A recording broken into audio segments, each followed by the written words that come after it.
Baik, Bismillahirrahmanirrahim. Assalamualaikum warahmatullahi wabarakatuh. Saya izin buka dulu acaranya. Selamat siang dan salam sejahtera bagi kita semua. Shalom, Om Swastiastu, Namo Buddhaya, salam kebajikan. Alhamdulillah di siang hari yang berbahagia ini, Jumat 20 September tahun 2024, kita akan melaksanakan kegiatan rutin kita yaitu Monthly Research Discussion edisi September 2024. Telah hadir di antara kita para narasumber yang luar biasa sekali nih Bapak Ibu, yang sepertinya sudah tidak sabar lagi untuk sharing seputar riset yang pastinya sangat menarik kalau dari topik-topiknya ini. Yang pertama ada Ibu Efridia Utami, SSTM Stat, yang akan membawakan topik yang sangat menarik, yaitu Analysis of Food Security in East Kalimantan 2018-2022. Selamat siang Bu Efri, udah siap ya Bu? Selamat siang, Mbak Salwa. Insya Allah. Mantap. Kemudian yang kedua ada Ibu Krismanti Triwahyuni SST SEMSI yang akan membawakan paparan dengan judul Role the Women and Democracy in Sustaining Forest Indonesia, a Dynamic Panel Approach. Luar biasa sekali nih ya. Selamat siang Bu Kris. Siap nih Bu Selamat ya. siang, Mbak Salwa. Kemudian narasumber terakhir Hal- kita ada Bapak Febri Wicaksono, SST MSI, yang akan menyampaikan topik Age at Migration, Duration of Residence and Fertility Among Female Migrants into Java. Nah, mungkin Pak Febri masih belum bisa hadir di antara kita, akan menyusul karena sedang perjalanan dari MCU. Adapun masing-masing narasumber nanti akan diberikan waktu 15 menit untuk menyampaikan paparan yang nanti akan dilanjutkan oleh sesi diskusi di akhir. Tanpa memperpanjang waktu, kami persilakan kepada narasumber pertama kita, yaitu Ibu Efri. Kepada Bu Efri, waktu dan tempat disilakan.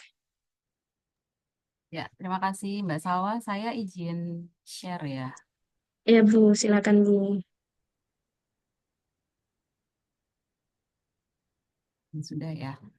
Sudah. Assalamualaikum warahmatullahi wabarakatuh. Selamat siang Bapak Ibu semua. Terima kasih sudah berkenan hadir pada MRD siang hari ini. Saya izin sharing tentang penelitian saya bersama mahasiswa yang sekarang sedang tahap submit ke jurnal estimasi dan sedang dalam tahap proses review gitu. Judul penelitian kami adalah Analysis of Food Insecurity in East Kalimantan tahun 2018-2022. Saya izin memaparkan dalam bahasa Indonesia ya. Kalau misalnya nanti ada yang bahasa Inggrisnya mungkin campur-campur nggak apa-apa lah ya. Oke, pada dasarnya ini adalah analisis untuk kerawanan pangan gitu. Mungkin kalau Bapak Ibu lebih familiar dengan istilah ketahanan pangan, tetapi penelitian yang kami angkat ini adalah tentang kerawanan pangan di Kalimantan Timur. Jadi sebenarnya ini adalah outline, berupa outline ya, mulai dari introduction, methodology, result and discussion dan conclusion. Kita masuk ke introduction lebih dahulu. Sebenarnya kalau kita bicara pangan itu kan tidak ada habisnya ya, karena setiap hari kan kita juga butuh pangan. Nah, pangan itu adalah isu strategis yang sebenarnya selalu menjadi isu pembicaraan gitu ya, baik lokal ataupun secara global. Uh, dan ini pun juga menjadi salah satu agenda dari SDGs ya, seperti halnya tujuan kedua SDGs itu adalah memberantas kelaparan, terus mencapai ketahanan pangan dan perbaikan gizi ya bagi semua orang serta menjamin sistem produksi pangan yang berkelanjutan pada tahun 2030. Nah, secara global, kalau kita mau mengetahui kondisi pangan di sebuah negara, ada namanya Global Food Security Index, gitu ya. Ini yang dikemukakan oleh The Economics Group. Gitu. Nah, kalau kita lihat angka GFSI Indonesia dari 2018 sampai 2022, yang lain biru ini, bisa terlihat bahwa ketahanan pangan di Indonesia itu semakin melemah, gitu ya, semakin melemah dari tahun 2018 sampai 2022. Nah, kemudian ada juga ukuran ketahanan pangan yang dikemukakan oleh Badan Pangan, ukuran kerawanan pangan maksud saya ya, yang dikemukakan oleh Badan Pangan Nasional itu namanya adalah POU atau Prevalence of Undernourishment. Ya. Ini bisa digunakan sebagai ukuran kerawanan pangan. Nah, kalau kita perhatikan lagi ke grafik, POU dari 2018 sampai 2021 itu semakin naik gitu. Jadi sebenarnya ya konsisten ya, semakin ketahanan pangan kita semakin turun dan POU kita atau kerawanan pangan kita semakin naik.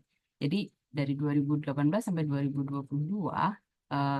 apa namanya kerawanan pangannya itu selalu meningkat.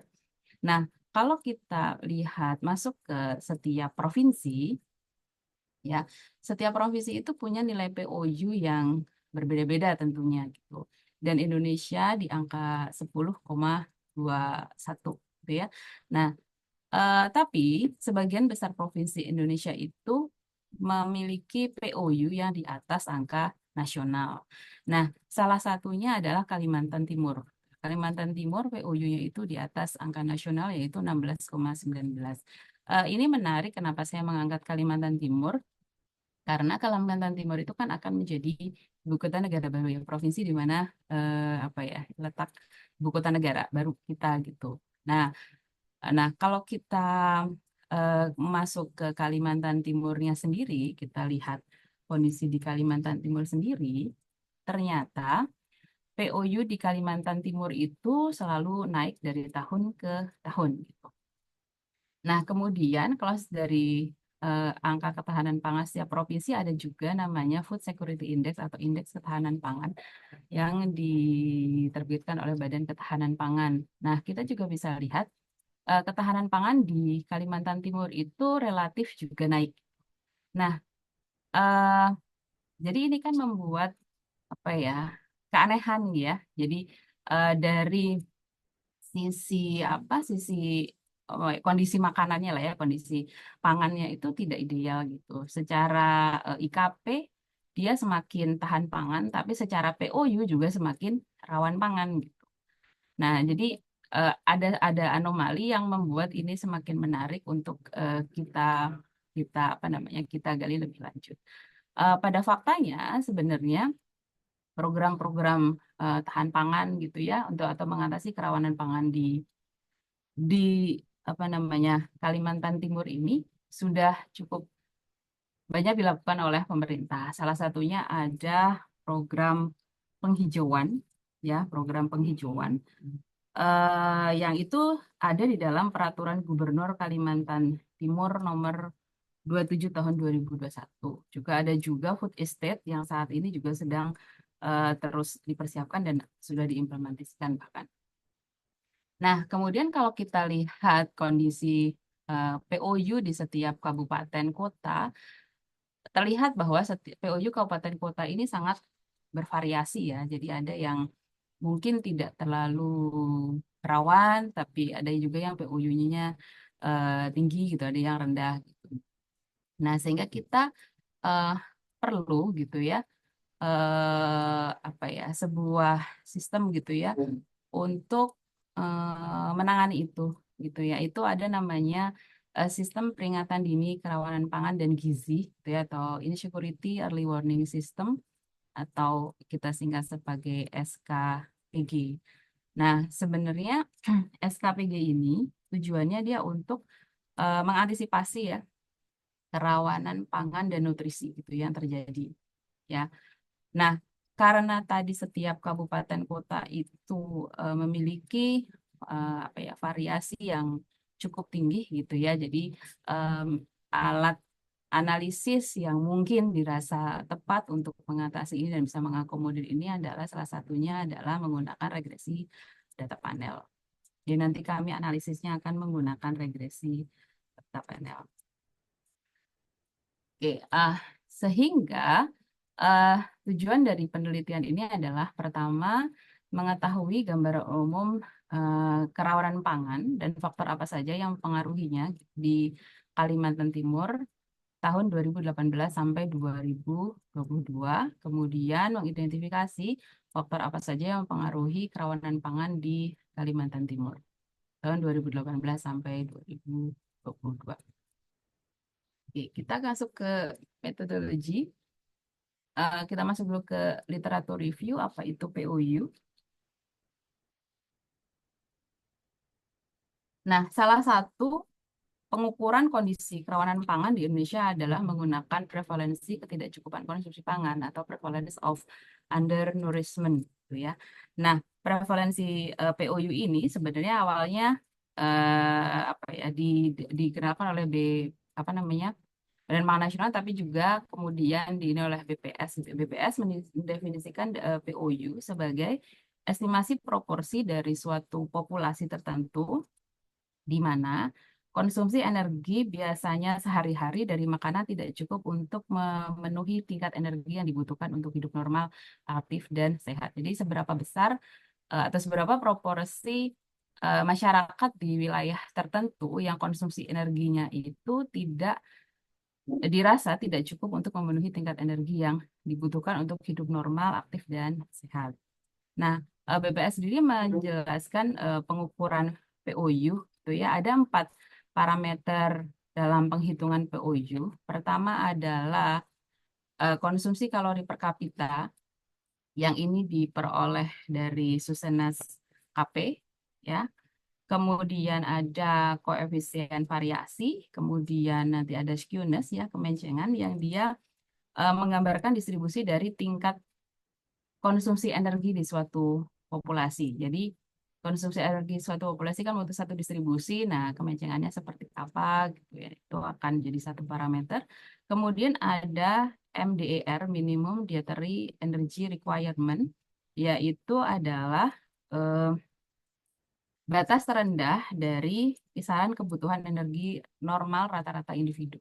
Di batas terendahnya itu berapa? Nah, POU itu adalah kalau kita gambarkan distribusinya ya kurang lebih luas luas area yang dibatasi MDER ini gitu ya, di sisi kiri ini. Itu secara gampang kalau kurang lebih baik apa namanya gambarannya kalau menghitung POU.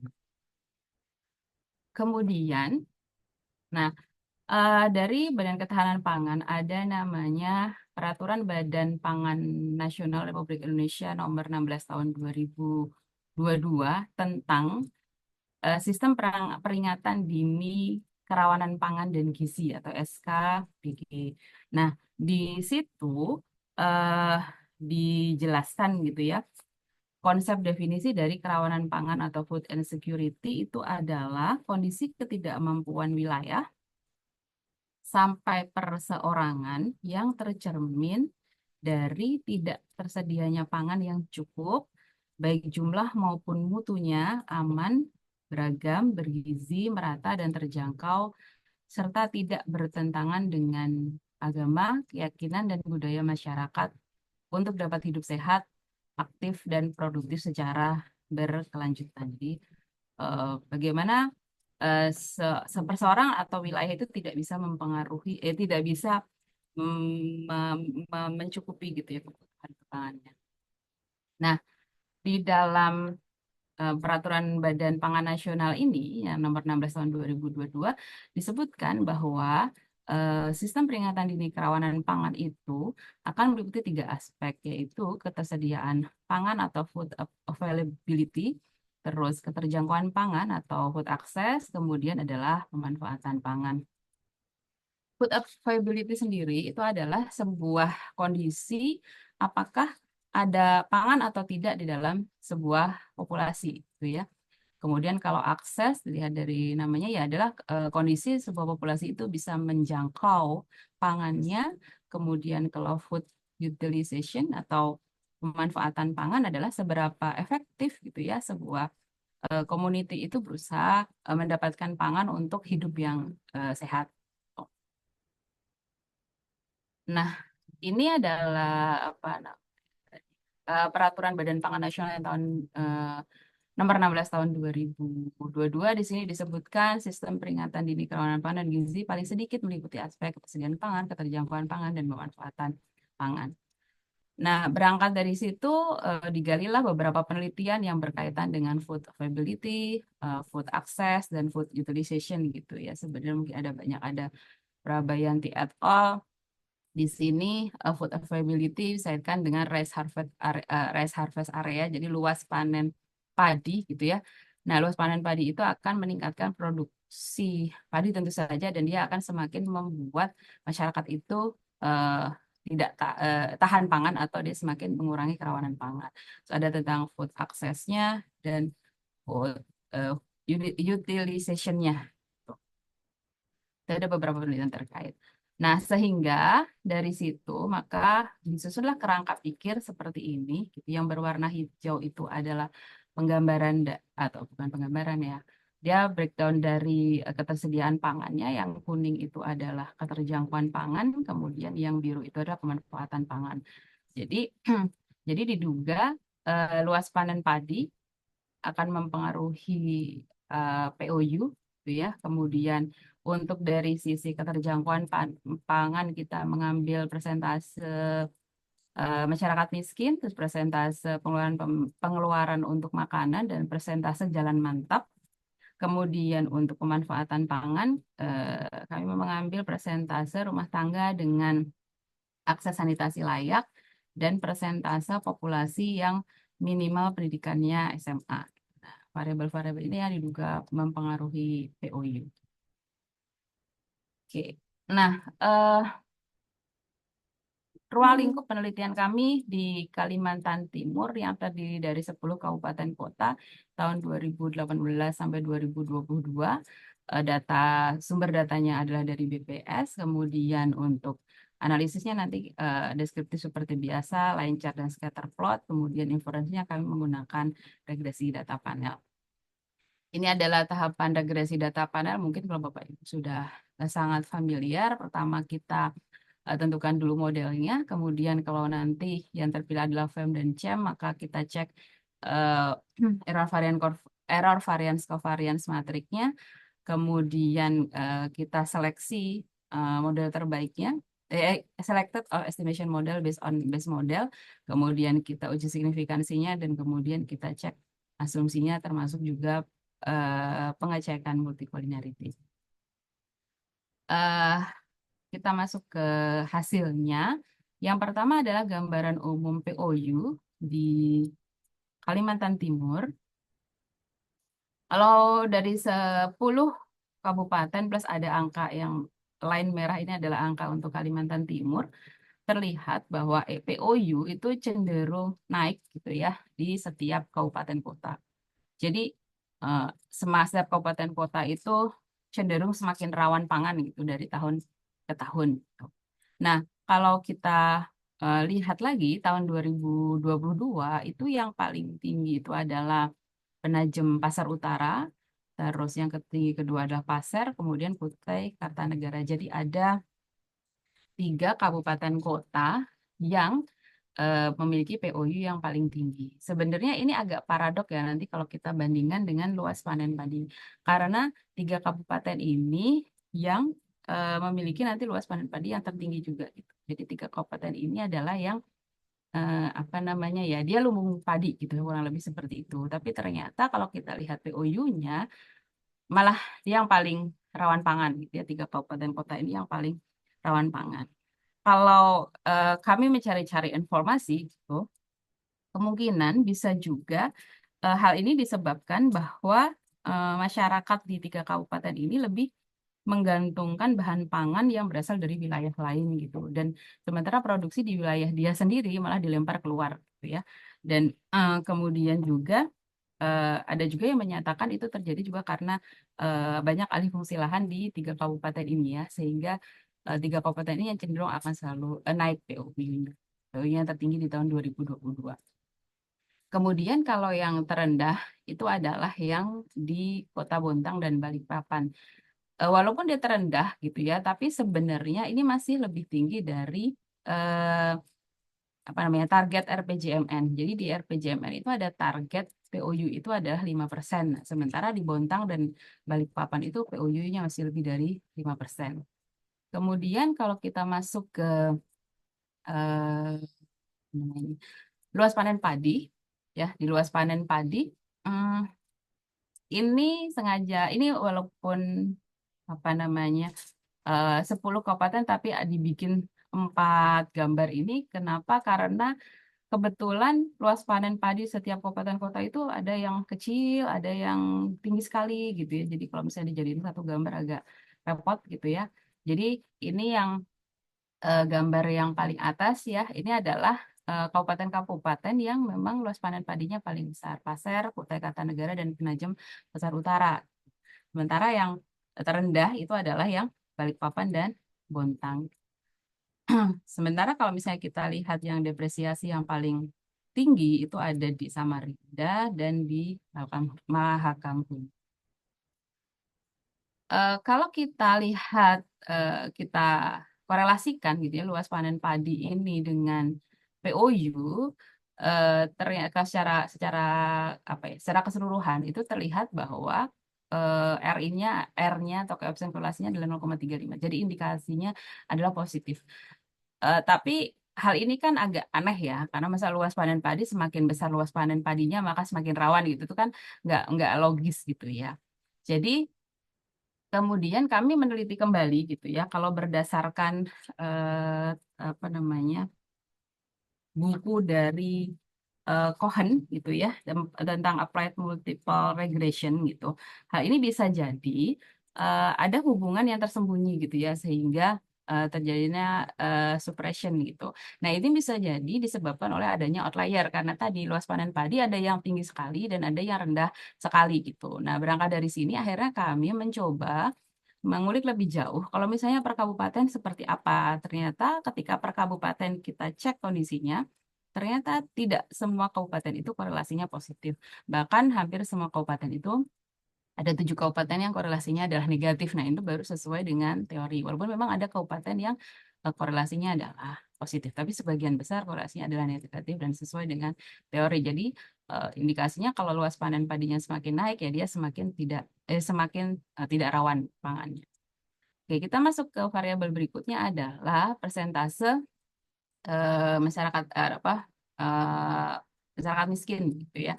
Nah, kalau kita lihat pergerakannya sama ya, stabil, pola pergerakannya adalah sama, yang tertinggi ada di Mahakam Ulu, dan yang terendah ada di Balikpapan.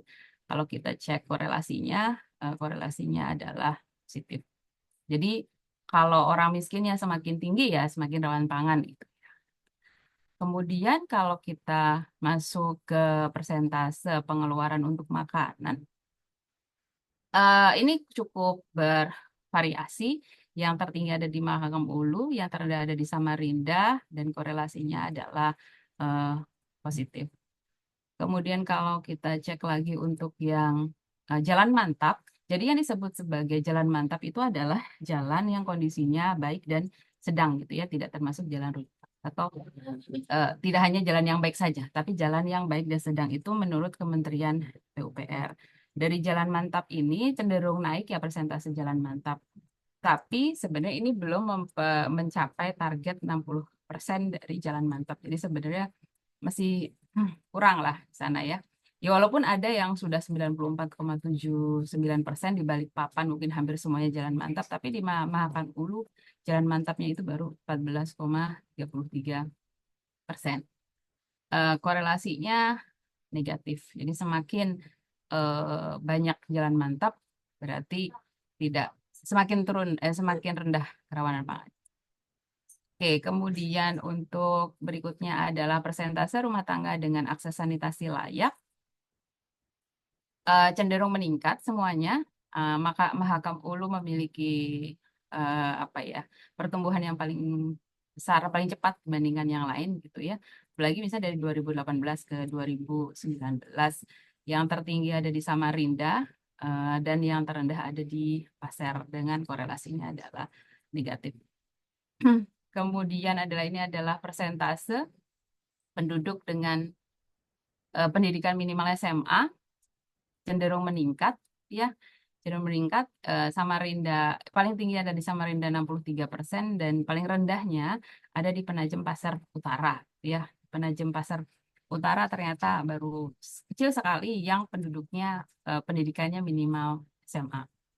Dengan korelasinya adalah cenderung negatif. Nah, berikutnya itu tadi adalah gambaran umumnya untuk analisis deskriptif. Berikutnya adalah untuk analisis inferensial kami menggunakan regresi data panel. Pertama kita pilih dulu model apa namanya regresi data panel yang terbaik itu mana gitu ya. Dilakukan uji Chow, Hosman gitu ya sehingga terpilihlah fixed effect model. Kemudian karena terpilih fixed effect model maka kita cek struktur variance covariance-nya.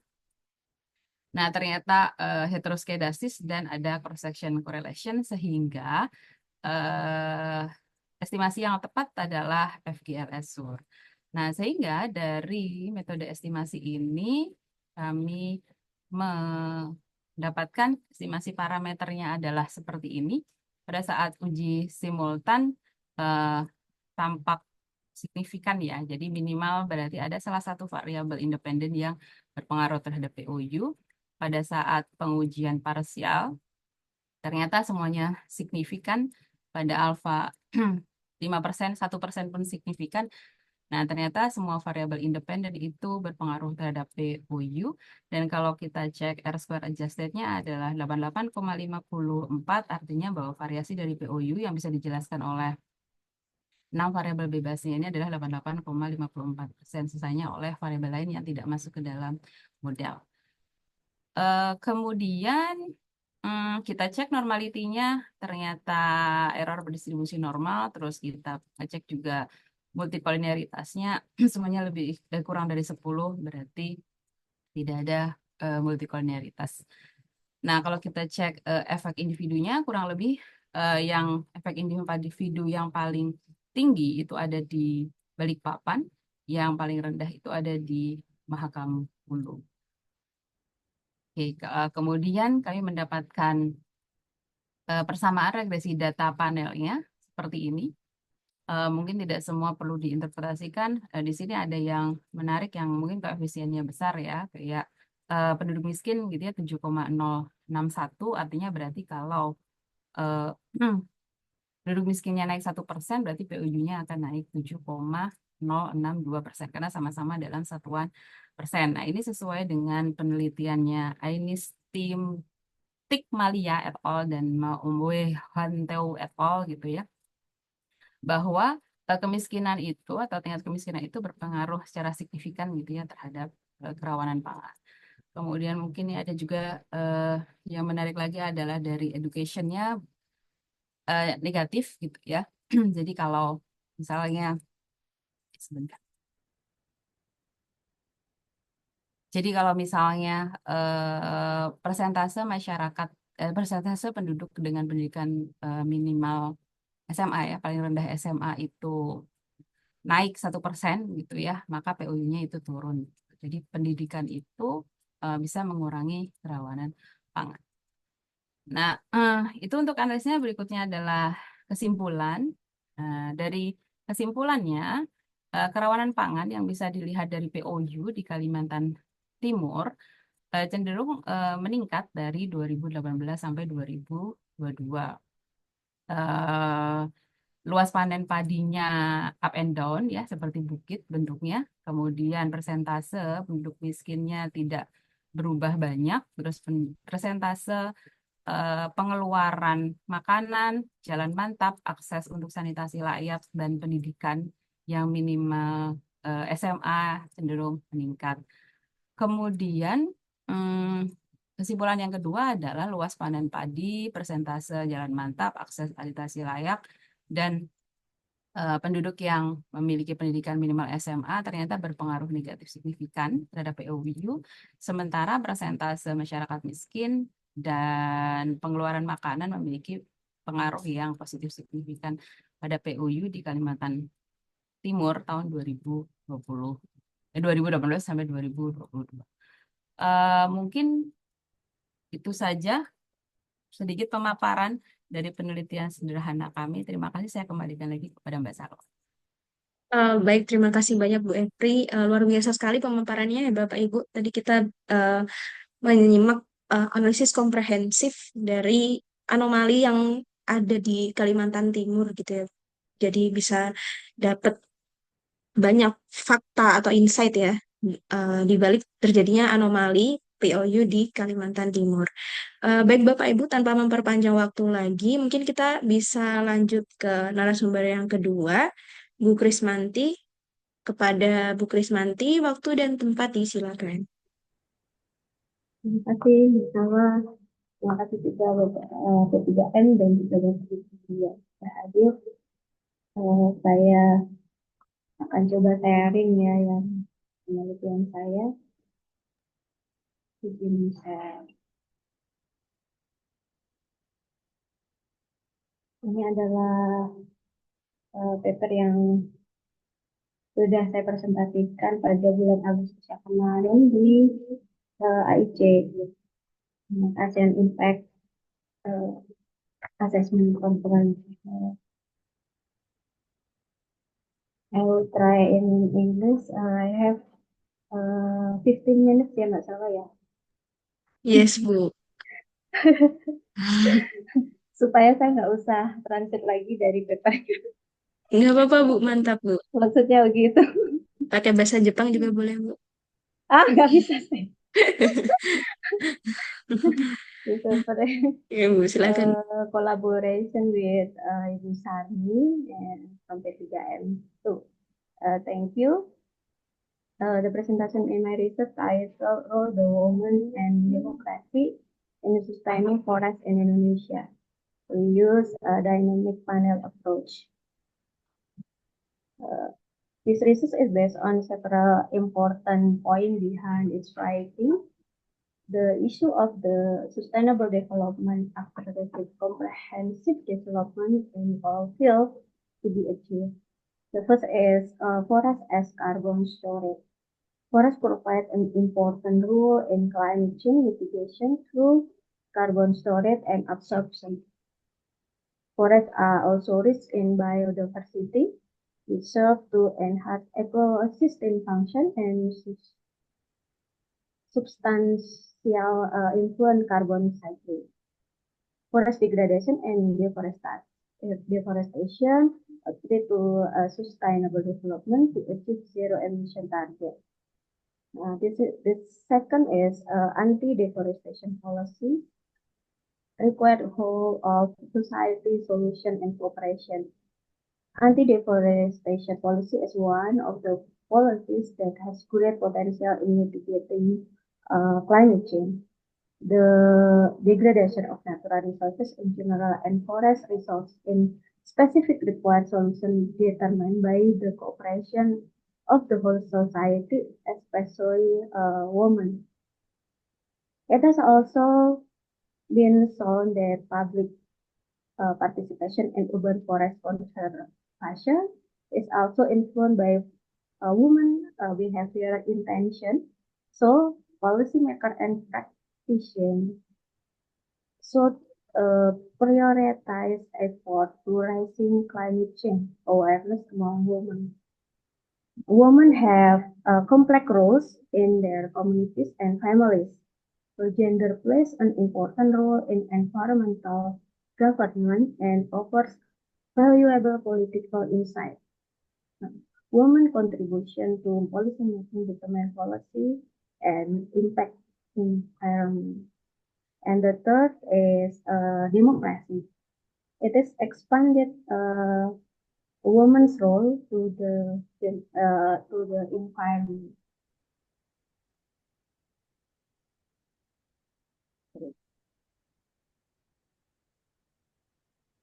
Pause ya.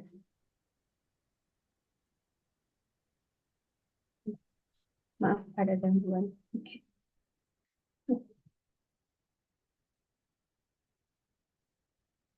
Sudah terlihat ya. Oh ya, sudah Bu. The background is women are likely to expect support the environment protection, but empirical evidence in policies is debatable as it is determined by the quality of government.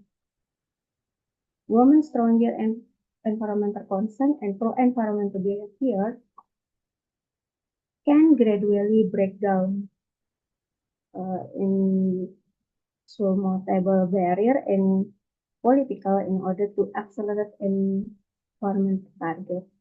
Gender balanced environmental policy is serious requirement for strength pro-environmental behavior as a approach to protect the environment. But in empirical, the achievement of fifth SDGs goal has been too slow. Women account to nearly 40% of employment, but only 28.2% of management position.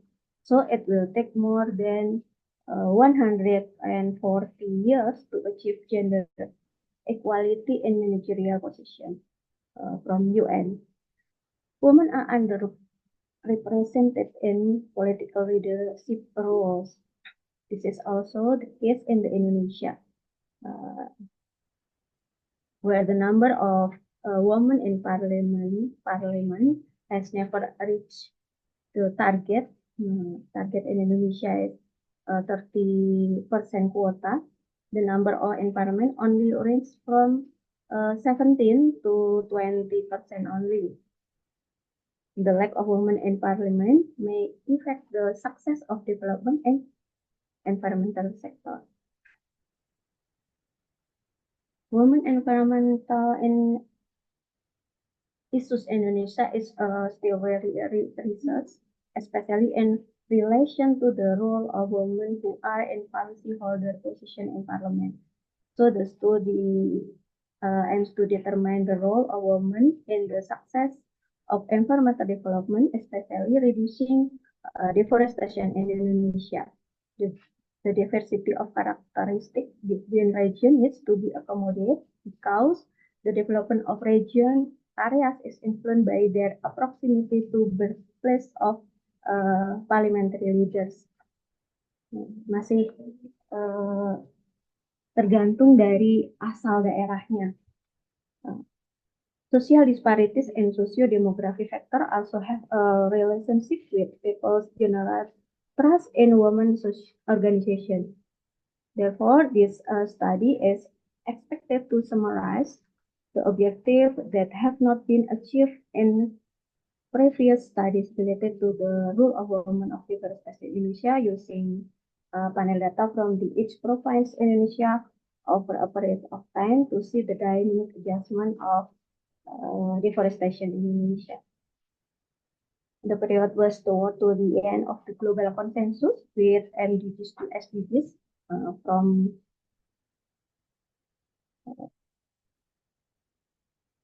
2014. The study combines annual series and regional cross-section data in Indonesia in the form of panel data analysis. The unit of observation analysis are 34 provinces which are subnational part of Indonesia. The data source used from BPS Statistics Indonesia and Ministry of Environment and Forestry. The relation between indigenous and exogenous variable in this study is developed based on the IPEP, impact on ecosystem, population size, influence, and technology model. The IPEP equation explains the relationship between human development and its impact on the environment. The environmental variable used in this study is image of the forest environment in Indonesia. There are deforestation per capita, which is a complex global crisis due to social dynamics and local communities to political hierarchy. The exogenous variable are divided to two parts. There are control variable and variable of interest. The control variable in this study is GRDP per capita, technology development index, information and communication, and trade openness between regions of Indonesia. Interest variable is a lack of deforestation per capita, percentage of women in parliament and a square of percentage of women in parliament, and Indonesian Democracy Index. Why we use a square of women in parliament? The square variable of percentage of women occupying elementary seat is used to purpose. The first is used to test the nonlinear relationship between female parliamentary membership and deforestation per capita. The second is also aims to test the critical mass hypothesis that female legislator will not be able to effectively represent women interests if there are insufficient numbers of them, and thus it is necessary to identify potential stopping point or non-linearities of women numerical represented to desired outcomes. This empirical evidence is important for Indonesia as global women political representation has been increasing steadily for more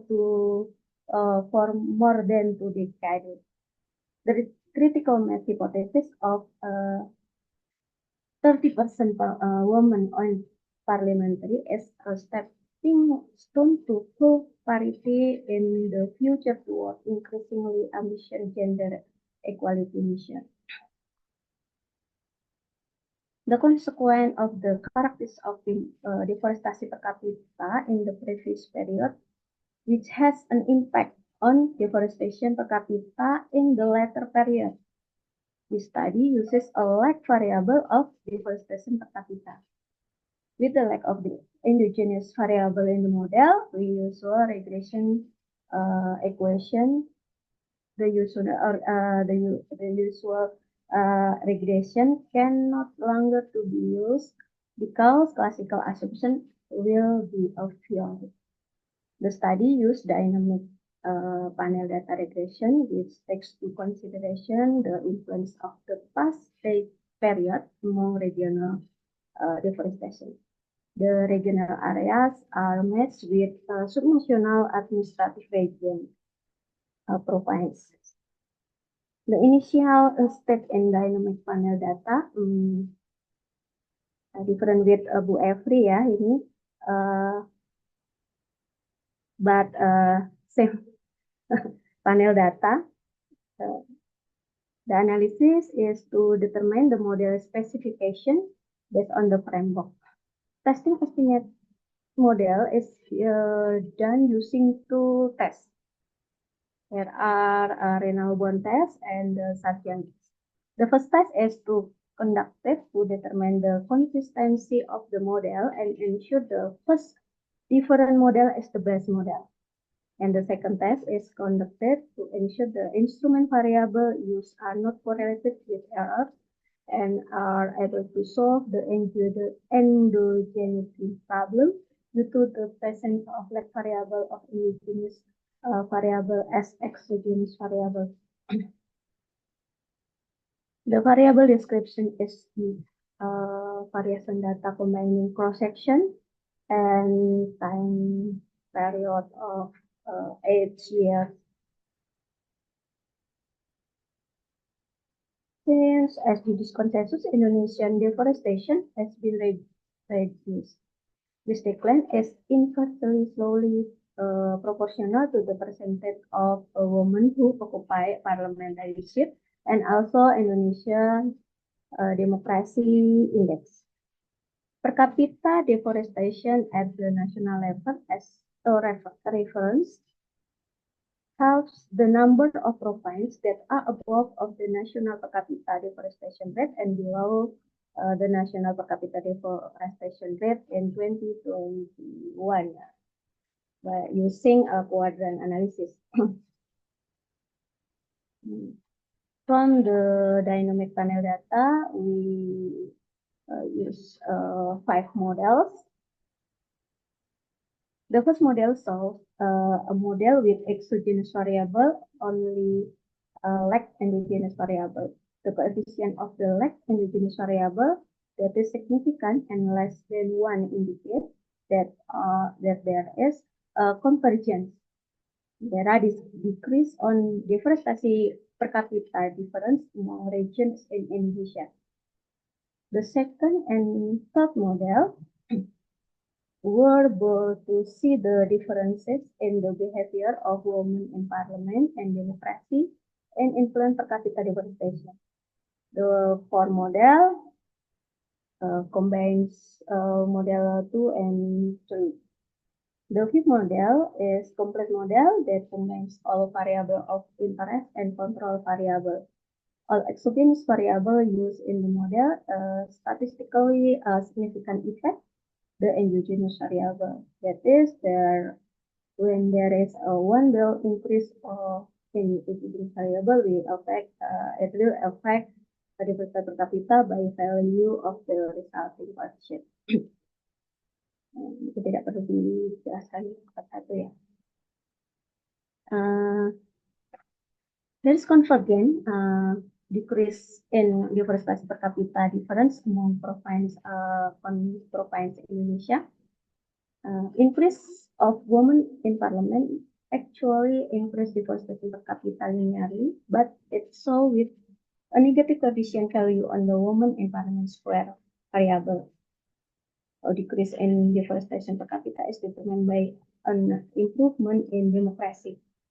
Increase in economic income has not able to reduce damage of forests. Indonesia still at an early state of development in this study. And then the use of appropriate and environmental efficient technology is key to sustainable development in Indonesia. So the recommendation is each region can develop its full potential as regional diversity, lower deforestation per capita inequality. It is important to increase the role of women in parliament to reach the quota. We have 30% women in parliament in Indonesia. Need to improve national and regional democracy, especially for women. Environment costs committed by economic actors must be able to improve environmental quality. And the last, use of appropriate and environmental efficient technology. Thank you. Masalah waktu saya kembalikan. Baik, terima kasih banyak Bu Krismanti. Luar biasa sekali nih Bapak Ibu. Ternyata topiknya cukup menarik dan unik ya, mengangkat tentang keterkaitan women in parliament dan deforestation. Mungkin kita bisa langsung lanjut ke narasumber ketiga kita, yaitu Pak Febri Wicaksono. Gimana Pak? Siap Pak? Oke, bisa lu siap, bisa Mas. Iya, Walaupun iya. mungkin masih agak ngos-ngosan ini. Waduh, napas dulu Pak. Ya, mohon maaf soalnya tadi saya Jumatan di kampus balik ke Pramita buat treadmill terus kemudian balik lagi ke sini. Jadi ya, masih agak ngos-ngosan ini. Oh, Masih berasa treadmill ya? Itu dia berita. Unirita memang yang paling tahu lah ini. ya oke Pak. Mungkin pelan-pelan aja Pak, disesuaikan aja. Oke, terima kasih Bu Salwa. Oke, Silakan saya Pak. mungkin akan berbagi sedikit mengenai riset yang pernah saya lakukan ya. Risetnya sederhana, tidak kompleks seperti punya Bu Efri maupun punya Bu Krismanti lah. Jadi apa namanya? Kita bicara agak demografi nih ya, agak ke sosial, bicara mengenai migrasi dan fertilitas. Jadi mohon maaf jika topiknya mungkin tidak bersesuaian dengan banyak orang yang ada di sini. Nah, apa namanya? Di sini pun saya berangkat meneliti tentang ini juga tidak seperti Bu Efri maupun Bu Krismanti lah yang bicara mengenai ada fenomena data yang seperti apa, bagaimana dan apa namanya nanti policy implication-nya seperti apa. Ini sebenarnya hanya sekedar curiosity nih, keinginan tahuan kita aja, ingin tahuan saya. Kenapa? Karena konteksnya bicara mengenai migrasi dan fertilitas, itu apalagi dalam konteks Indonesia ya, belum ada penjelasan yang clear lah menurut saya ya, pribadi. Ya. Dan di sini pun eh, saya berangkatnya bukan dari data yang pasti, ini pengetahuan secara umum saja bahwa ketika kita bicara penduduk, ketika kita bicara migrasi, eh, Indonesia, apalagi Jawa, penduduknya besar dan banyak orang tertarik untuk datang pindah ke Jawa, migrasi. Dan itu juga sudah tidak terbantahkan lagi. Kenapa? Karena konteks dari Jawa itu perputaran uang di Indonesia itu cukup tinggi dan itu menjadi faktor penarik. Jadi kalau kita bicara migrasi itu kan ada push and pull factor ya, ada pendorong dan ada penarik.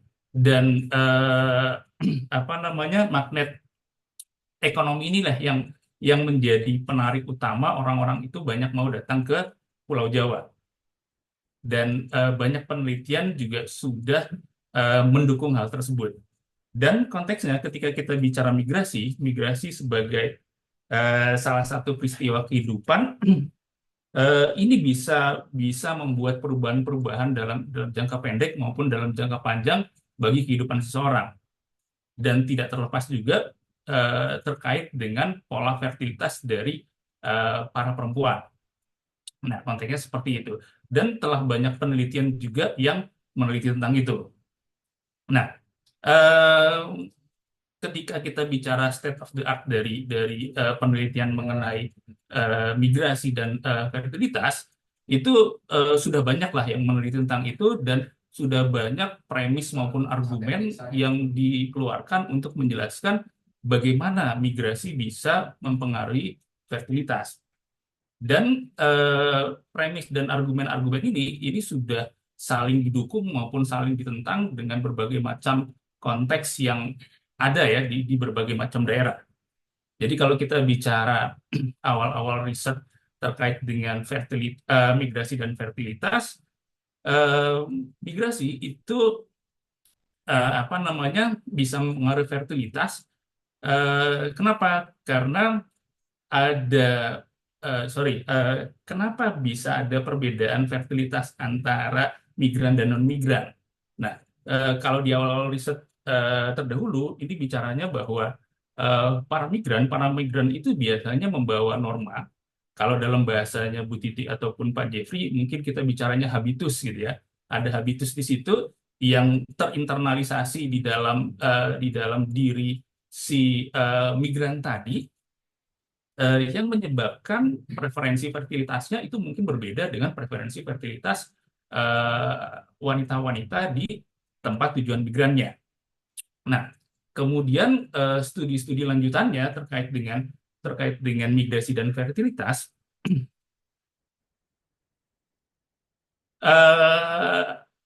ada yang bicara bahwa fertilitas dari para migran itu juga ditemukan bahwa itu mendekati fertilitas dari orang-orang di tempat tujuan migran. Kenapa? Kenapa bisa terjadi seperti itu? Karena konteksnya ketika kita bicara mengenai migrasi, ada teori yang menyebutkan bahwa yang namanya migrasi itu selektif. Migrasi itu tidak berlaku secara random, selektif. Orang-orang yang bermigrasi itu adalah orang-orang yang terpilih. Kenapa terpilih? Karena konteks dari migrasi itu push and pull factor. Orang coba untuk apa namanya menganalisa secara rasional apa yang mendorong dia, apa yang menjadi daya tarik dia di tempat tujuan tempat dia bermigrasi, dan ketika mereka melihat bahwa tempat tujuan migrasi itu cocok dengan dia merasa bahwa karakteristik dia itu mirip dengan karakteristik dari orang-orang yang berada di daerah tujuan migran. Nah, sehingga ada kemungkinan bahwa preferensi fertilitas antara migran dengan yang non-migran di daerah tujuannya itu mungkin hampir sama. Nah, jadi mungkin ada hal seperti itu. Nah, kemudian ada lagi riset-riset yang bicara bahwa yang namanya migrasi itu nanti bisa menyebabkan shock atau disruption gitu. disruption pada pola fertilitas. Kenapa? Karena ketika orang bermigrasi itu migrasi itu bukan sesuatu hal yang mudah bagi seseorang. Itu sangat sangat menyita energi, biaya, baik secara ekonomi maupun psikologis. Kenapa? Karena dalam konteks ekonomi ya tentu saja orang yang bermigrasi perlu mengeluarkan banyak uang untuk tempat tinggal baru dan untuk hidup di sana dan sebagainya. Secara psikologis mereka harus berpisah dengan lingkungan sekitarnya dan itu menyebabkan biaya psikologisnya juga cukup tinggi. Sehingga di beberapa riset itu juga ditemukan bahwa migran yang baru belum lama pindah bermigrasi itu biasanya mengalami shock di dalam pattern atau pola fertilitasnya. Mereka cenderung akan untuk menunda punya anaknya karena masih dalam kondisi shock tadi, disruption tadi. Nah, namun kondisi ini akan kembali normal ketika apa namanya shock tadi itu sudah bisa mereka atasi. Nah, ini jadi banyak hal-hal seperti ini yang mungkin masih belum clear nih, apalagi kalau kita kaitkan dengan migrasi yang ada di Indonesia. Nah, sehingga kalau kita bicara riset gap-nya, kalau kita bicara bahwa apa namanya penelitian mengenai migrasi itu sudah banyak sekali di Indonesia. Contohnya ya salah satunya mungkin dari Bapak Kepala Biro REN kita itu dia ahli migrasi, Pak Nasrul Wajdi ya. Makanya sekarang pun dia ahli juga untuk memigrasikan anggaran dari A ke B ke C dan ke D ya. Wah, ini mohon maaf nih Pak Acul Marucul, saya omongin sedikit di sini. Oke, nah tapi dari sekian banyak apa namanya riset terkait dengan migrasi, dari penelusuran saya itu belum ada riset yang bisa menjelaskan secara jelas bagaimana si proses bermigrasi itu bisa menyebabkan perubahan pola fertilitas, khususnya dalam konteks Indonesia, bahkan di Jawa, karena konteks dari migrasi yang banyak itu ada di Pulau Jawa. Nah, sehingga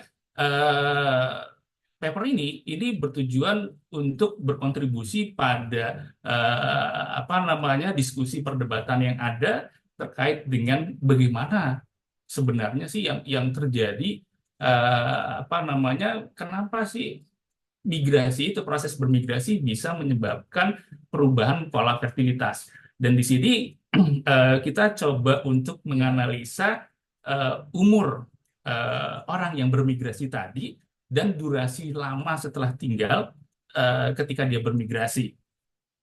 Oke, jadi konteksnya dia seperti itu. Nah, jadi tujuan dari riset ini adalah yang pertama kita coba untuk melihat apakah ada perbedaan fertilitas antara perempuan-perempuan migran dan perempuan-perempuan yang bukan migran di tujuan asal para migran tadi.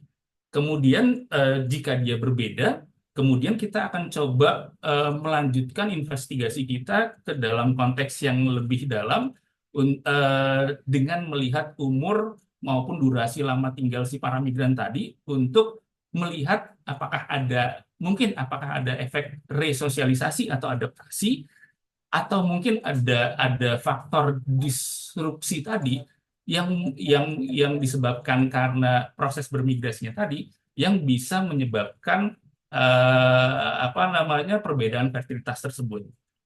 Nah, di sini apa namanya ada 4 hipotesis besar yang apa namanya coba saya ulas terkait dengan bagaimana migrasi bisa mempengaruhi fertilitas. Nah, yang pertama itu ada socialization hypothesis. Nah, hipotesis ini punya premis bahwa perilaku fertilitas migran itu mencerminkan preferensi fertilitas dari apa namanya yang dominan dari daerah asalnya. Oke, kenapa ya? Karena internalisasi norma yang ada di dalam diri si migran itu sudah sangat tertanam di dalam diri migran tersebut. Sehingga mungkin saja preferensi fertilitasnya itu akan berbeda dengan preferensi fertilitas wanita-wanita yang ada di daerah tujuan. Sehingga bisa menyebabkan si fertilitasnya ini berbeda. Nah, dan konteks dari hipotesis sosialisasi ini, ketika apa namanya fertilitas fertilitas para migran ini akan menyerupai fertilitas wanita daerah tujuannya itu hanya mungkin akan terjadi pada next generasinya atau anak-anak dari mereka, di mana anak-anak mereka itu sudah stay di daerah migran dan mereka sudah terinternalisasi dengan norma yang ada di daerah tujuan migrannya tadi. Nah, kemudian teori yang hipotesis yang kedua adalah hipotesis adaptasi atau adaptation hipotesis. Nah, seperti yang telah saya sebutkan sebelumnya bahwa hipotesis-hipotesis ini mungkin saling bertentangan. Kenapa? Karena ya premisnya, datanya juga mungkin bisa berbeda konteksnya gitu kan. Jadi secara kontras di dalam hipotesis adaptasi ini apa namanya mempremiskan bahwa bisa ada kemungkinan resosialisasi dari si individu tadi yang bermigrasi tadi, bahwa dalam hipotesis ini perilaku fertilitas dari si migran ini lama-kelamaan itu mungkin akan menyerupai perilaku dari lingkungan setempatnya. Oke, jadi dengan wanita daerah tujuan migrannya. Kemudian yang ketiga ada selection hipotesis.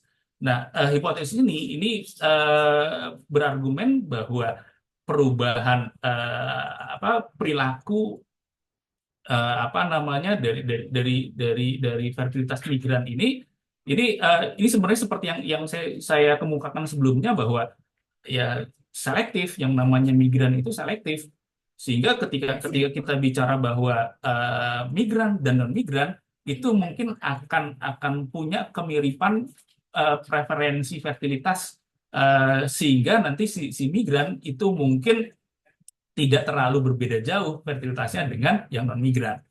Nah, kemudian ini juga disruption hipotesis ini seperti yang telah saya singgung sebelumnya, bahwa akan ada disrupsi sementara ketika setelah migran, dan disrupsi ini apa namanya lama-kelamaan akan menghilang dan pola fertilitasnya akan kembali normal. Nah,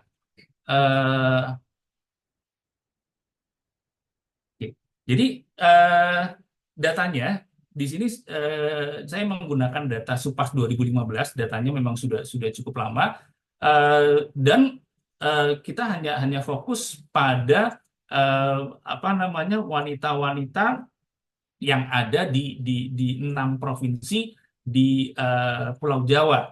Jadi migran ini kita bicara internal migran. Kemudian migrannya itu migran yang 5 tahun sebelumnya itu sorry, bukan 5 tahun sebelumnya, kita bicaranya seluruh migran ya, pokoknya dia berpindah, migran internal migran yang masuk ke provinsi-provinsi yang ada di Pulau Jawa.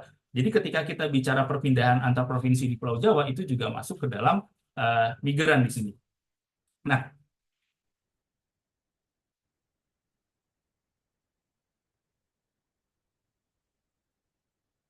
kemudian untuk dependent variabelnya, yang kami analisa di sini adalah jumlah anak lahir hidup dari perempuan-perempuan yang usianya 15 sampai 49 tahun. Jadi ALH, anak lahir hidup, atau kalau dalam bahasa Inggrisnya children firstborn-nya. Nah, kemudian ada tiga buah variabel independen utama yang kami analisa di sini. Yang pertama adalah migration status, jadi bicaranya migran dan non migran. Kemudian yang kedua ada durasi setelah bermigrasi. Kemudian Yang ketiga ada umur saat bermigrasi. Di sini kami menggunakan general Poisson model. Jadi di sini ada tiga buah model yang kami propose untuk menjelaskan hal-hal yang tadi saya sebutkan sebelumnya. Nah, eh, ini gambaran dari datanya bahwa konteks wanita yang bermigran itu dalam data yang kami analisa ada sebesar 12,72%, sedangkan yang non-migran ada 87,28%. Kemudian gambar 2 menunjukkan persentase migran berdasarkan durasi tinggal setelah migrasinya. Kemudian gambar ketiga ini terkait dengan umur saat bermigrasinya. Ini summary dari sampel statistiknya. Mungkin bisa kita langsung lewati gitu ya. Nah, jadi di sini kami coba menggunakan 3 buah model. Model yang pertama itu kita hanya bicara mengenai migran status, migran dan non-migran, tanpa membedakan durasi lama tinggal setelah dia bermigrasi maupun umur saat bermigrasinya. Terlihat di sini bahwa memang terdapat perbedaan fertilitas antara migran dan non-migran. Walaupun kalau kita lihat di sini perbedaannya juga mungkin tidak terlalu besar, tapi ada perbedaannya gitu ya. Nah, kemudian model yang kedua, nah di sini kami menggunakan durasi lama setelah tempat tinggal. Di sini ada hal yang menarik bahwa ketika kita bicara migran yang durasi tinggal di tempat migrasinya itu baru 0 sampai dengan 5 tahun, itu ternyata fertilitasnya rendah, lebih rendah dibandingkan dengan penduduk native yang ada di tempat tujuan migrasinya. Tapi setelah orang-orang para migran tadi yang telah tinggal lebih lama, 6 sampai 20 tahun atau 21 tahun ke atas, itu fertilitasnya lebih tinggi dibandingkan dengan dengan para penduduk native tadi. Nah, apa yang bisa kita baca di sini? Kalau kita lihat di sini, berarti hipotesis disruption tadi itu memang terbukti di sini bahwa ketika migran itu dia baru berpindah, itu akan ada disruption, ada disrupsi yang mengganggu pola fertilitas dia. Jadi pasangan-pasangan migran itu akan coba untuk mengerem kelahiran dari anak-anak mereka karena ada faktor disrupsi tadi. Oke. Jadi ketika kita bicara disrupsi hipotesis ini tadi, dia mempremiskan bahwa ada penurunan fertilitas dari para migran sesaat setelah mereka bermigrasi. Namun fertilitas mereka akan kembali seperti semula beberapa waktu kemudian. Nah, hal ini bisa terjadi karena proses migrasi dapat menyebabkan stres, dan stres tersebut ini bisa disebabkan karena tadi biaya ekonomi maupun biaya psikologis yang timbul dari proses bermigrasi tadi. Nah,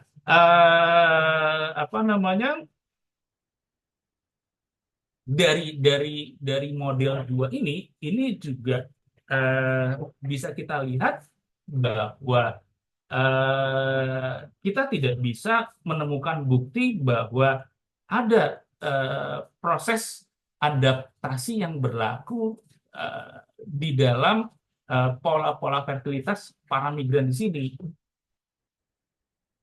Oke. Jadi kalau kita bicara adaptation hypothesis, ini dia premisnya kan tadi bicara bahwa ada kemungkinan resosialisasi dari individu, di mana perilaku fertilitas migran cepat atau lambat akan menyerupai perilaku fertilitas yang dominan terdapat di lingkungan tujuan migran.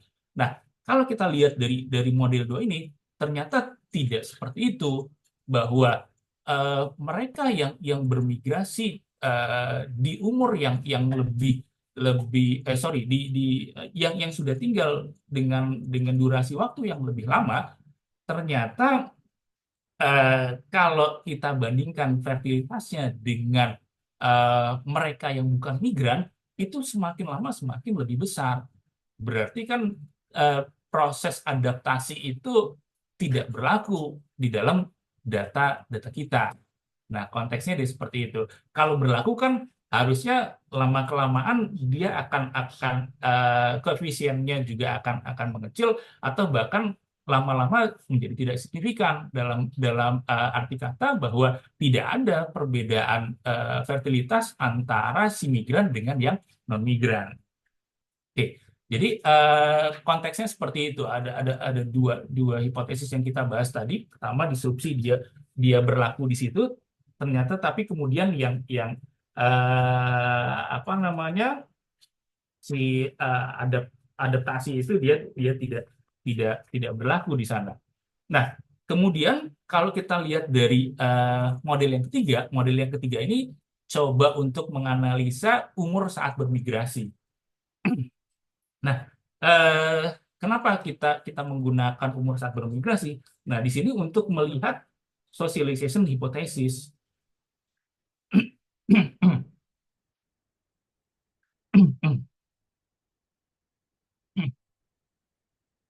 Nah, eh, kalau dari konteks ini, kita bisa melihat bahwa fertilitas yang lebih tinggi di antara para migran di sini, yang kita lihat dari umur 04, 5, 11 sampai yang terakhir 26 tahun ke atas dia baru baru bermigrasi, ternyata semakin tua dia bermigrasi, fertilitasnya semakin lebih besar dibandingkan dengan mereka yang non migran. Dan kita bisa lihat dari sini ya, ketika kita bicara umur 04 tahun mereka bermigrasi, ternyata fertilitasnya lebih rendah dari fertilitas yang non migran. Sedangkan ketika dia berumur 15 tahun,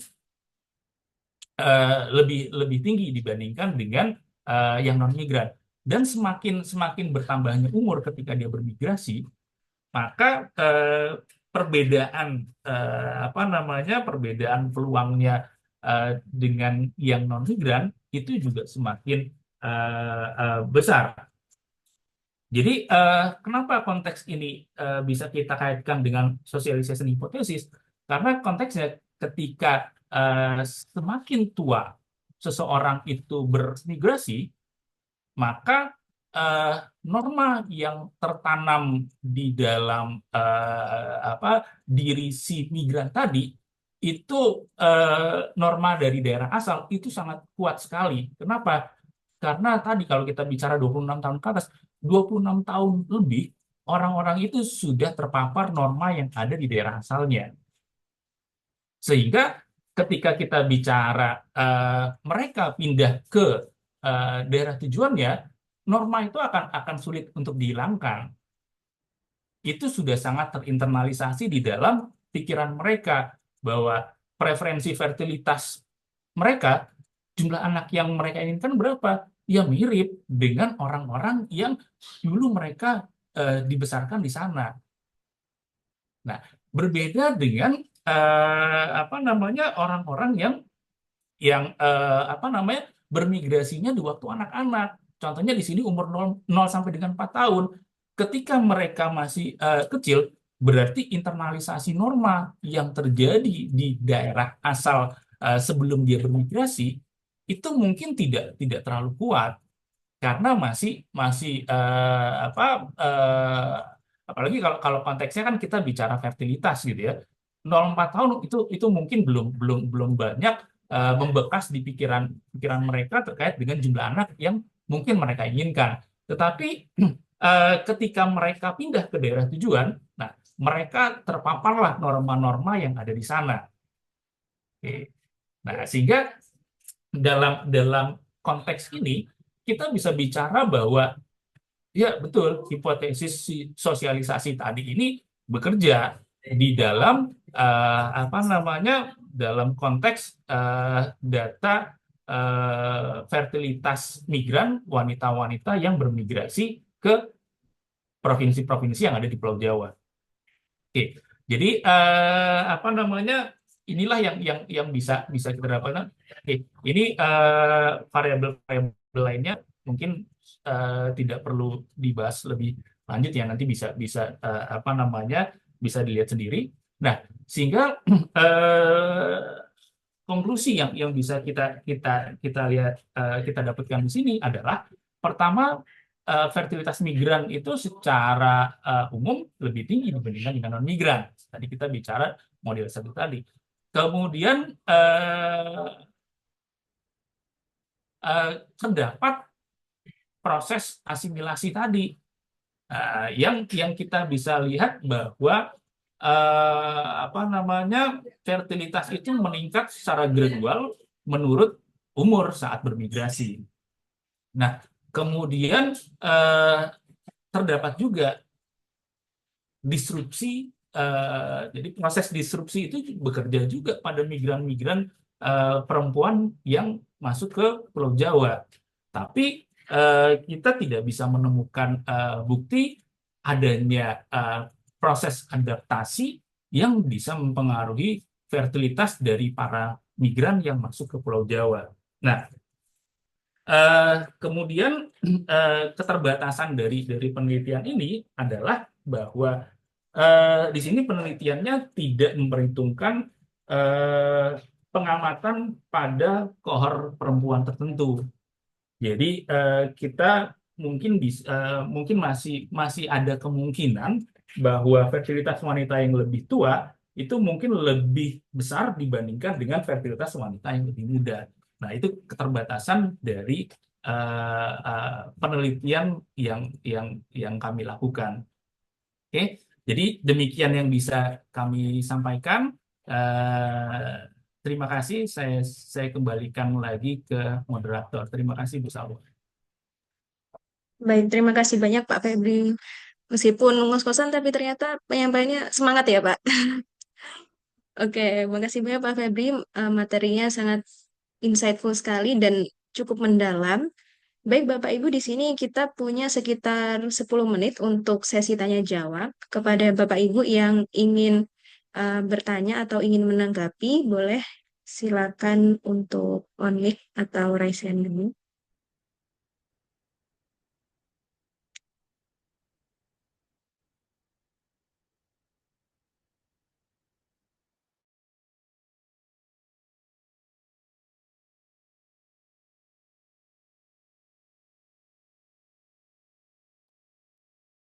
Awak mau tanya Boleh, silakan Bu Rita. untuk Bu Evri, Silakan Bu. tadi Bu Evri menjelaskan apa namanya yang POU dengan indeks ketahanan pangan ya. Nah itu kan kalau POU itu bukannya bagian dari indeks bahan pangan ya Bu Evri. Terus tapi yang mungkin tadi di latar belakangnya ya ada kontradiksi antara indeks ketahanan pangan di Kalimantan Timur dengan POU-nya gitu ya. Nah,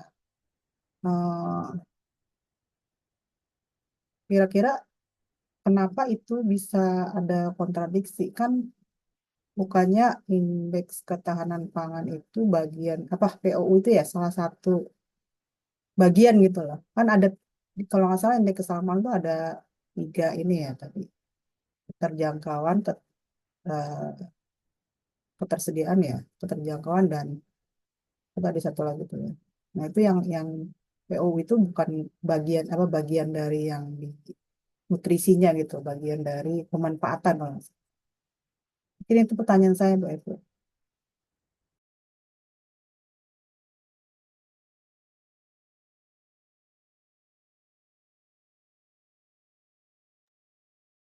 Terima kasih atas pertanyaannya Bu Rita. Mungkin bisa langsung dijawab Bu Evri. Ya, terima kasih Bu Rita. Sebenarnya saya mencoba untuk menjawab ya. Sebenarnya POU dan IKP itu dua hal yang berbeda gitu ya. Kalau IKP itu kan yang menghitung itu kan dari Badan Ketahanan Pangan. Dia memang indikatornya itu mirip-mirip gitu ya. IKP itu juga dari ketersediaan pangan, akses pangan, dan pemanfaatan pangan. Nah, cuma dari Badan Ketahanan Pangan itu, setiap indikator itu akan di breakdown menjadi beberapa variabel, dan kemudian mereka akan menghitung indeks ketahanan pangannya atau IKP. Sementara kalau POU itu adalah yang dihitung oleh BPS itu adalah seberapa besar atau seberapa banyak proporsi penduduk di satu wilayah yang tidak bisa memenuhi kalori minimal. Ya, jadi kalori minimal gitu hitungannya adalah kalori kalori minimal. Jadi biasanya kalau kita itu kan kalori minimalnya adalah 2.100 kilokalori. Nah, misalnya di satu kabupaten kira-kira berapa persen sih penduduk di kabupaten tersebut yang konsumsi pangannya itu tidak sampai 2.100 kalori gitu per hari gitu. Jadi itu dua hal yang berbeda gitu antara IKP dan POU dan dihitung oleh dua badan yang berbeda. Nah, ini juga mungkin yang menyebabkan kenapa di Kalimantan Timur tuh kok kesannya ada kontradiksi ya. Jadi di sana IKP-nya naik, POU-nya juga naik gitu ya. Kalau kalau kalau pemikiran saya ya kemungkinan karena metode yang digunakan itu berbeda gitu ya. Jadi kalau dari POU itu kita sumbernya itu adalah dari Susenas ya kita dari sisi kalorinya. Jadi hanya dari sisi pemenuhan kalorinya. Sementara kalau IKP itu kita bisa lihat dari misalnya kalau saya lihat di sumber Badan Ketahanan Pangan ini kayak kalau untuk penyusunan IKP itu ada rasio konsumsi normatif per kapita terhadap ketersediaan bersih komoditas padi, jagung, ubi kayu, ubi jalar. Terus ada persentase penduduk yang hidup di bawah garis kemiskinan. Persentase rumah tangga dengan proporsi pengeluaran untuk pangan lebih dari 65%. Persentase rumah tangga tanpa akses listrik. Jadi dia lebih ke apa nilai-nilai yang agregat di satu wilayah gitu, bukan ke eh, berapa banyak kalori yang dia konsumsi per hari gitu. Kurang lebih seperti itu sih Mbak. Jadi mungkin ya itu dugaannya ya karena metodenya berbeda gitu ya. Sebenarnya ini juga bisa jadi salah satu bisa masukan gitu ya. Mungkin evaluasi penyusunan indikator-indikator yang digunakan gitu ya karena ada kontradiksi itu. Kalau lihat dari secara nasional sih masih oke ya ketika dia semakin tahan semakin tahan pangan, kerawan pangannya juga turun. Tapi ketika lihat per provinsi ternyata ada yang aneh. Mungkin itu sih penjelasan dari saya. Nah, maksud saya jadi boleh nyambung ya? Ya Sama. boleh. Oke. Jadi maksud Lanjut, Bu. saya eh, sebenarnya nggak bisa dibandingkan kalau gitu kan. Maksudnya nggak bisa dibilang bahwa dia kontradiksi ataupun dia sejalan gitu kan. Karena memang dua ukuran yang berbeda gitu. Ya, ya oke. Sebenarnya kan karena titik berat penelitian ini kan pada kerawanan pangan ya gitu. Nah, cuma kami mau melihat apa namanya ya, tidak hanya dari sisi kerawanan pangan yang semakin eh, naik gitu ya. Mungkin akan lebih baik kalau misalnya eh, lihat ketahanan pangannya juga seperti apa gitu ya. Mungkin mungkin karena sama-sama metode karena metodenya yang dipakai beda mungkin tidak bisa apple to apple ya. Cuma mungkin itu sebagai gambaran aja bahwa dari sisi ketahanan pangan dengan indikator-indikator yang disusun oleh Badan Ketahanan Pangan ternyata makin tahan pangan, tapi dari sisi kalori intake setiap penduduknya ternyata rawan pangan gitu. Jadi ternyata semakin banyak eh, penduduk yang eh, kalori intake-nya itu kurang dari 2.100. Ya mungkin kalau apple to apple nggak bisa langsung ya Bu ya, nggak bisa langsung banget dibandingkan. Cuma mungkin sebagai apa ya namanya ya, ya penguat aja gitu ya, penguat aja, penguat aja bahwa sebenarnya di Kaltim itu butuh loh jadi perhatian gitu, butuh perhatian karena sebagai provinsi yang akan jadi ibu kota negara gitu ya, ternyata semakin kerawanan pangannya semakin naik gitu dari tahun ke tahun. Baiklah, terima kasih Bu Evi. Terima kasih Salwa. Terima kasih banyak Bu Rita atas pertanyaannya dan Bu Efri atas penjelasannya. Mungkin bagi Bapak Ibu yang mau bertanya atau menanggapi lagi, masih ada waktu sekitar 3 menit. Silakan. Kalau saya nanya boleh nggak Bu Salwa? Waduh, boleh banget Pak. Silakan Pak. Nanya ke Salwa aja, Mas Febri. Waduh, aduh, saya Enggak, nggak bisa jawab. Bentar. ini tadi karena apa namanya Bu Krismanti penjelasannya pakai bahasa Inggris ya, mungkin ada yang miss atau nggak ngerti kali ya. Apa namanya saya mau nanya nih ke Bu Kris, itu mekanismenya gimana kok bisa apa namanya perempuan dalam parlemen bisa mempengaruhi apa namanya eh, lingkungan gitu kan? Memang kalau semuanya laki-laki di dalam parlemen itu akan ada bedanya gitu. Mohon maaf nih, saya bukannya pendukung patriarki secara total gitu ya, tetapi konteksnya kan kenapa kok gitu? Mekanismenya gimana? Apakah perempuan lebih care terhadap lingkungan atau bagaimana, Bu Kris? Oke, terima kasih. Itu aja. Ya, terima kasih pertanyaannya, Pak. Biar saya ngulang ya, Pak. Jadi sesama ini tidak boleh saling mendahului sebenarnya, Pak. Ya, betul, Pak. Tadi terkait dengan apa namanya eh apa namanya ya, dari sudut pandang perempuan itu perilakunya itu biasanya kalau dari beberapa literatur itu dia lebih pro lingkungan begitu. Jadi dia dari sisi mana ya? Saya cari dari eh, keluarga dia juga yang biasanya berkait berkait banyak berkaitan dengan mengatasi misalkan sampah gitu. Di lingkungan juga penggerak dari organisasi-organisasi lingkungan itu banyak juga dari perempuan seperti itu. Sehingga ketika dia berada di parlemen maka dia membawa misi itu gitu, membawa misi itu dan apa namanya keputusan-keputusan yang diambil itu dari berbagai literatur yang saya baca itu lebih pro lingkungan seperti itu. Jadi dari niat perilaku perempuannya tersendiri itu dibuktikan bahwa partisipasi publik dalam konservasi hutan itu dipengaruhi oleh itu lebih banyak oleh perempuan. Seperti itu, Pak. Kemudian kesadaran juga, kesadaran akan perubahan iklim itu di kalangan perempuan. Karena mereka lebih banyak apa namanya berperan di dalam keluarga, misalnya begitu dari literatur yang begitu, Tapi Pak. Bapak lingkungan hidup kita itu Pak Emil Salim loh, Bu. Ya, Bapak-bapak loh, saya pembela fatherhood nih. Iya, eh, dan saya mudah-mudahan sih selama ini nggak buang sampah sembarangan lah. Kalau nggak hilaf gitu.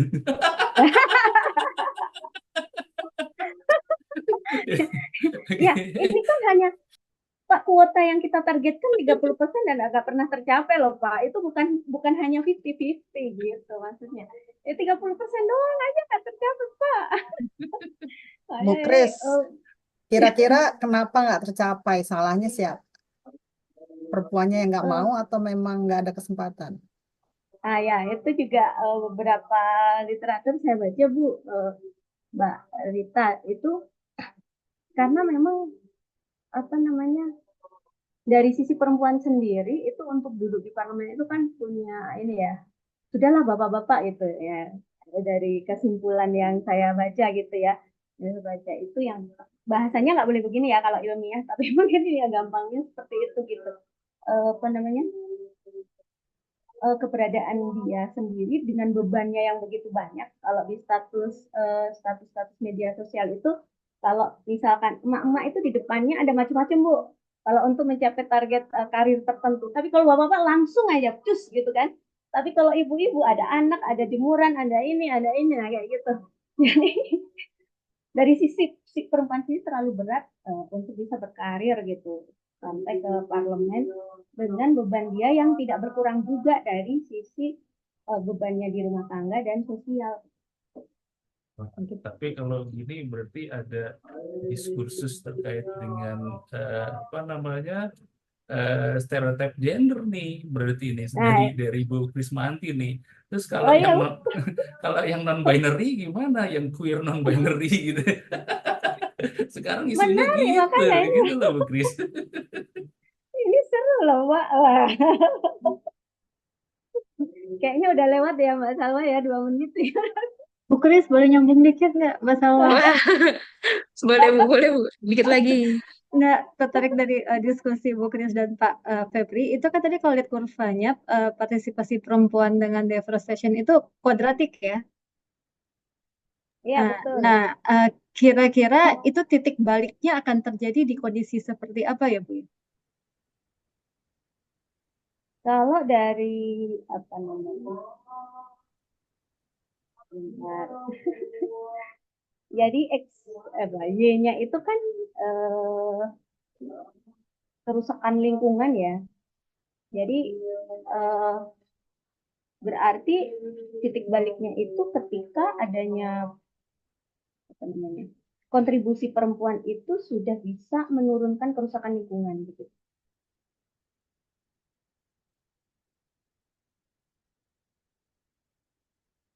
Sama kayak Kusnet sih sebenarnya ini. Cuman kalau Kusnet itu ekonomi, kalau ini kontribusi. Kusnet Corp yang terkait dengan lingkungan itu kan apa X-nya itu adalah ekonomi. Kalau Square ini saya kebetulan nggak pakai ya, tapi di penelitian yang lain itu saya menggunakan itu. Jadi apa X-nya itu pakai PDRB per kapita dan juga Square dari PDRB per kapita. Nah, kalau ini saya menggunakan lebih fokus ke apa perempuan, jadi saya menggunakan Square-nya itu adalah presentasi perempuan di parlemen. Seperti itu.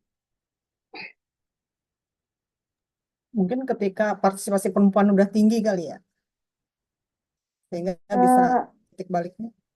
Ya, belum tentu juga, kan relatif ya tinggi atau rendah itu, tetapi ketika dia bisa kontribusinya terhadap kerusakan lingkungan itu, ya sudah tidak meningkatkan gitu. Jadi kalau di sama ya kayak di ekonomi, ketika dia sudah level tahap perekonomian yang sudah mapan, maka seharusnya hasil dari perekonomian itu sudah bisa memberi kontribusi ke lingkungan sehingga dia apa perlu apa namanya dalam perekonomian itu tidak merusak lingkungan, tetapi bisa mengembalikan lingkungan ke kondisi yang itu teori banget ya, itu di Kuznetsnya. Kalau di, di sini itu ada mass hipotesis tadi, critical mass hipotesis tadi. Saya juga baru nemu setelah ini ngulik yang ini untuk paper ini. Ternyata ada juga untuk yang lingkungan, yang perempuan.